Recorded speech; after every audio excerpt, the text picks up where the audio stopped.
Hey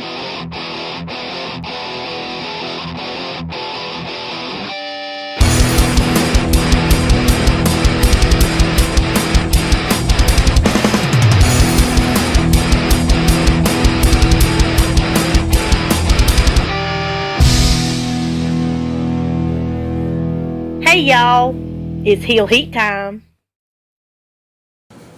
Hi everybody and welcome to Heel Heat. My name is George Coles and this is our WWE show for the week. Let's jump right in with the so-so segments of the night. Basically, they weren't bad, they weren't good, they were just there. First, I want to talk of the Diva Battle Royale for the number one contendership for Nikki Bella's Diva Championship.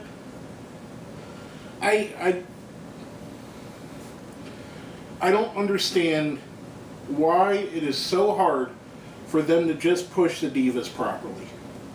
It doesn't make sense. Give them storylines, give them meaning, give them legit number one contenders, legit feuds, and we don't need crap like this. Especially since we got they could be thrown out through the middle rope. Kinda, I don't know. I disliked it very much. I did like the Paige one. I'm a huge Paige fan, as you can see. The heel turn from Naomi was a little weird. I don't know how I could take a heel Naomi when her husband is mega face. We'll see how it plays out going forward. I don't know, just another pet peeve. The match itself was fine. The winner was fine. I really wish they actually gave a crap about the Divas division, because I could totally get into it. I love watching Charlotte versus Sasha Banks on NXT, or Becky Lynch versus Bayley, or Alexa Bliss, and then we come to this. I digress. Moving on, the promo with Roman Reigns and the Big Show. I thought that Roman Reigns did extremely well. Big Show, it's coming to the end of Big Show's career, and he's kind of in phone and in mode. I like that they're using him to put some younger talent over, i.e. Roman Reigns, but no one really cares about him. The attack after it, it really didn't move the needle. No one's buying the next pay-per-view or subscribing to the network to see that match. Next up, we have Ryback versus Luke Harper. I enjoyed the fact that Ryback won by a DQ. It showed Harper is dangerous. But then it evened itself out when Harper got chased off by Dean Ambrose. The dangerous, violent guy should stick around and fight. Just my opinion, just a little bit silly.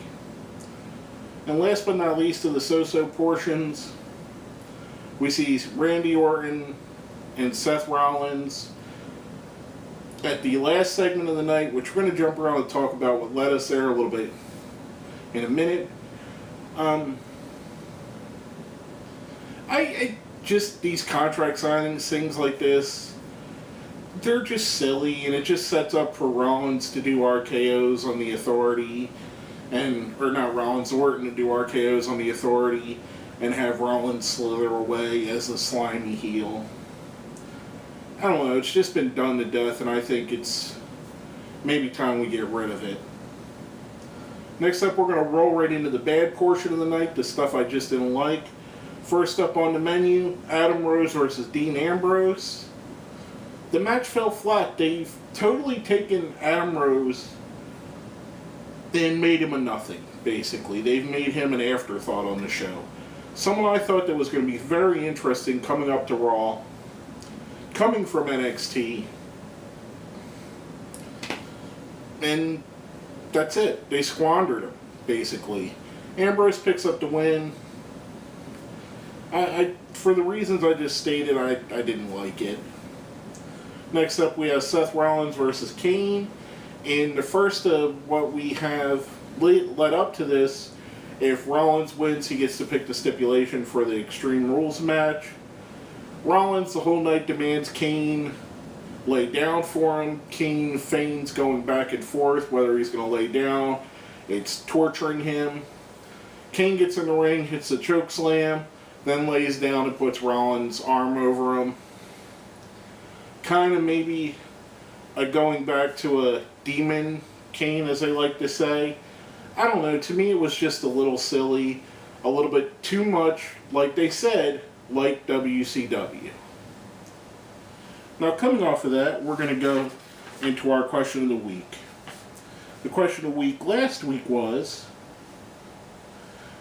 with AJ Lee retiring, does she deserve to be in the Hall of Fame? Now, before I get into my answer, we're going to go into some of yours right here. We got quite a response. First is from our friend Benjamin Mean19. Hey, Heel Heat, I always think that Trish Stratus and Lita were the female equivalent to Austin and Rock. I think AJ could have been the female equivalent of Cena if the women's division was booked seriously. I can't blame her for leaving. A lot of her career, she was only booked as important if she was someone's girlfriend. 6-minute matches, 6, 8, and 10 tag diva matches. Regardless of the underlying reasons, these were more than enough to leave. I think they should and would. I think she should and will be given a spot in the Hall of Fame someday. I think she deserves it because I feel she kept the division afloat mostly alone. Next up from our friend Joseph Hatcher. I think she should be in the Hall of Fame, but the disrespect WWE gives the women and the CM Punk situation, we may never see it, or it might be years before we see it.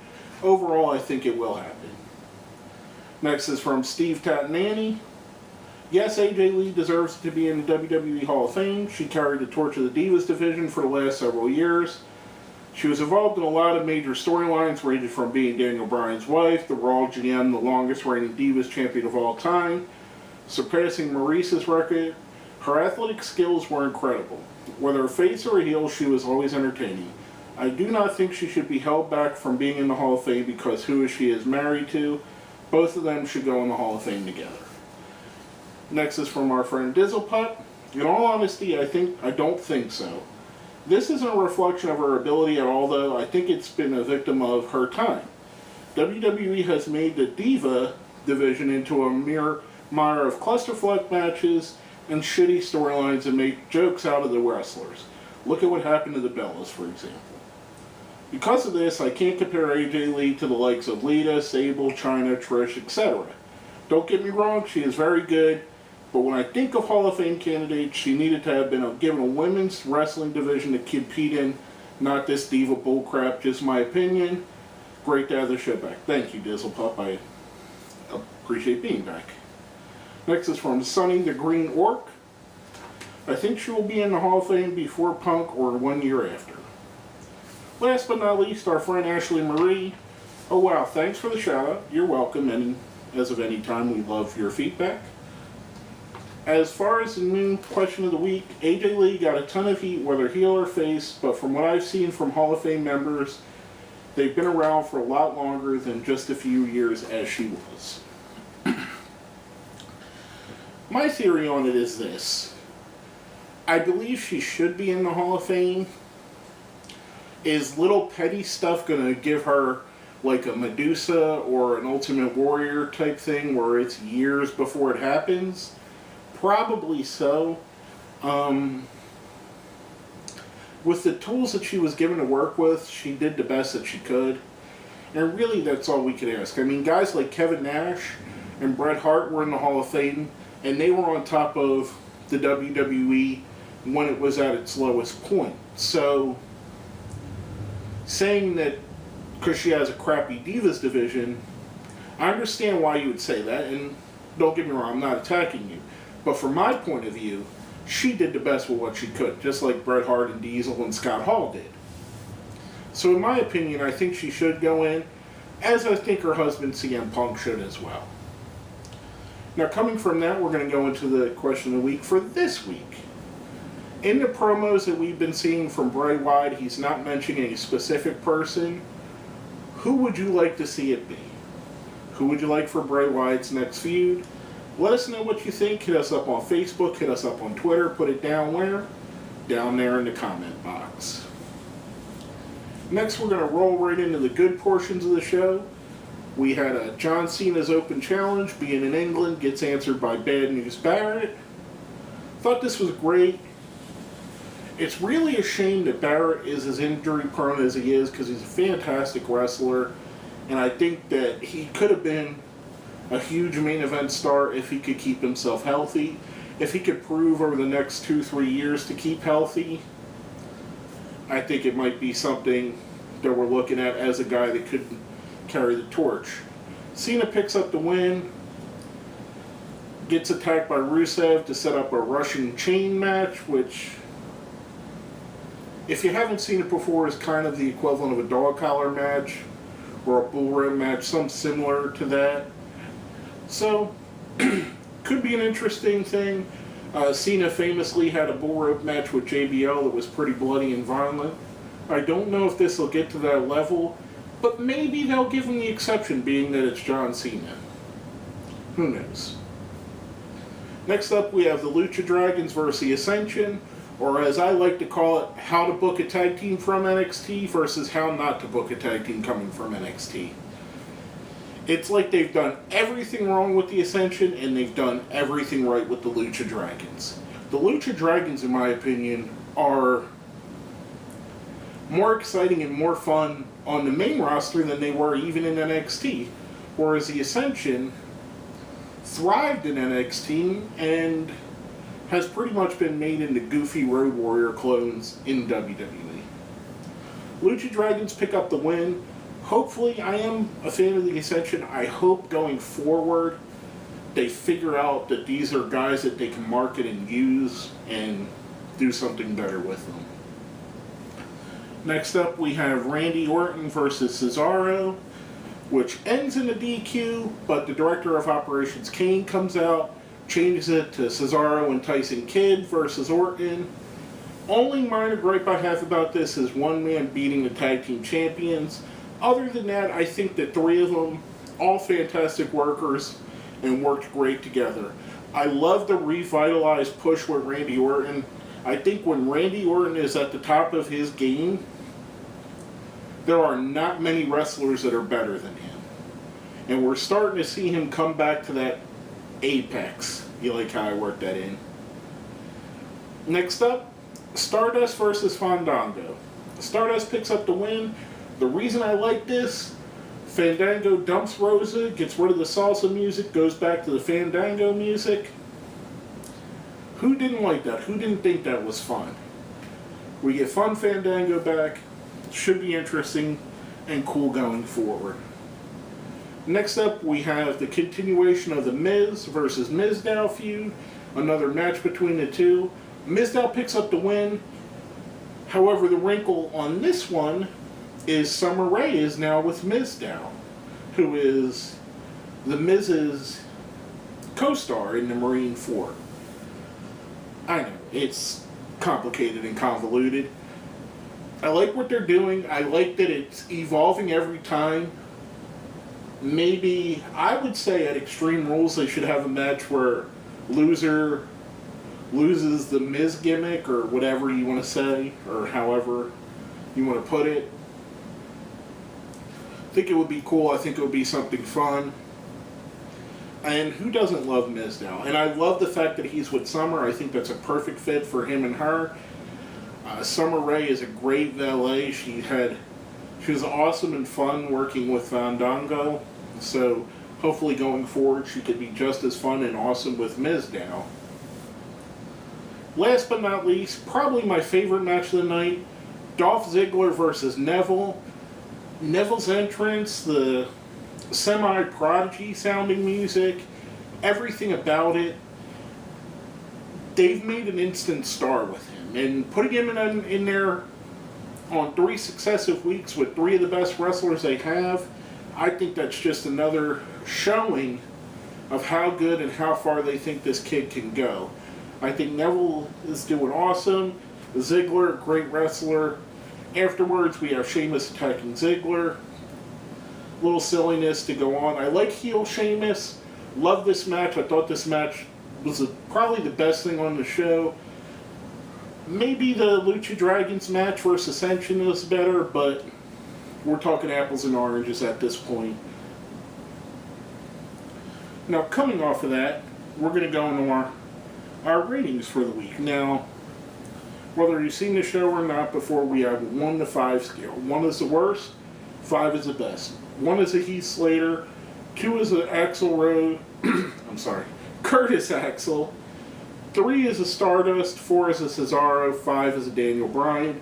Give the show a 3 as Stardust. Very enigmatic, very weird vibe to it. A lot of stuff I really didn't care either way if it was on the show. A lot of what I would consider filler. Some really decent moments, a couple really bad moments. But overall, just a middle of the road show, a Stardust kind of just hanging out there doing what it was. Now, before I sign off, we're going to keep it going.